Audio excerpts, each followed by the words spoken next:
The National Weather Service in Bismarck has issued a severe thunderstorm warning for southwestern Divide County in northwest North Dakota, northwestern Williams County in northwest North Dakota until 10:30 p.m. Central Daylight Time at 9:28 p.m. Central Daylight Time. National Weather Service Doppler radar indicated a severe thunderstorm capable of producing quarter-size hail and damaging winds in excess of 60 miles per hour.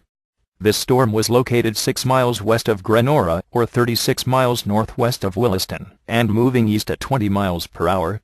The severe thunderstorm will be near Grenora around 9:45 p.m. Central Daylight Time, Hanks around 10 p.m. Central Daylight Time, Zeal around 10:15 p.m. Central Daylight Time.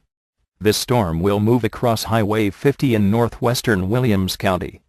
Precautionary/preparedness actions: if you are in the path of the storm, take shelter in a sturdy building and stay away from windows.